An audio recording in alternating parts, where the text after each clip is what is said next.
Let me ask you this: what has been, if you were going to give advice to the young, if you were going to give advice to the young Dale Gallant, right?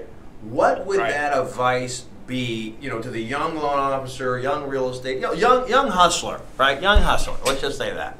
Right. Bet the Patriots in the Super Bowl unless they're playing the Giants. To say, okay, all right, 20-year-old self, here's what you don't do.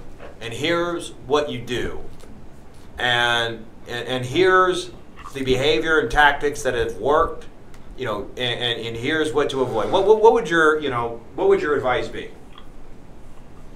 Number one, sort of, it's in a roundabout way, be selfish. All right, young guy coming out of school, just starting in this industry, or even in the workforce on a career basis, not a job, a career. This is not a job. This is a career. Basically, be selfish. Don't be me first while you're developing your trade. This is a trade. It takes time to learn this business. There's plenty of guidelines, plenty of programs, plenty of ins and outs that you have to learn, and you're going to be broke. You're going to be broke the first couple months. And especially, and I'm not talking about. I am to a point sitting in the call center. That's a little more instant gratification. You can answer the phone and write a deal today in a call center type environment. Obviously, the compensation in a call center is nowhere near the type of compensation that you'd get out doing your self-generated business.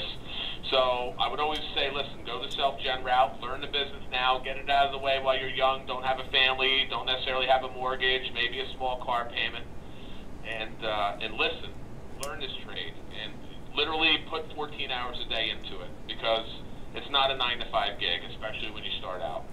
You got to be determined to put the time in, the energy. You have to have the focus, and you got to be like a sponge, and you got to be out there. You got to be learning it. You don't learn this business by sitting in an office 8 to 10 hours a day. You learn it by getting out there, knowing what your competition's doing.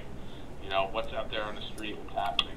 So that's a big part of it, and just continue and don't give up. It's so easy to get stressed out and say, look, I'm going to find a new line of work.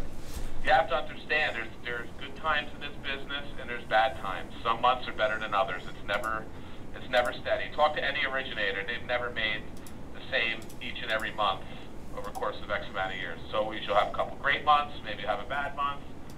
Historically, December, January. It's a great month to make a move, but it's not necessarily a good month for closings or originations, just the way it is. It's the middle of winter, especially in the Northeast. Learn to budget yourself through there. Budget your time. Budget your money. Learn this business, and within 2 years, a year and a half, 2 years, if you're not making any money, then it's basically time to look at yourself in the mirror and figure if you really have what it takes to succeed in this business. Because I interview people constantly. I interview young people, old people, always looking for loan officers. I'm constantly hitting the recruiting trail, and you see 90 guys, seconds. and sometimes they don't have it or they can't make it. But also, it really is the 80-20 rule in this business. I would say 20% of the people, it's probably even greater. It's probably 90-10, but 20% of the people do 80% of the business in this business, and that's just the way it is. You figure out of every 5 or 6 or 7 guys you bring on board over the course of the next 12 months, maybe 1 or 2 will stick, and that's just the attrition in this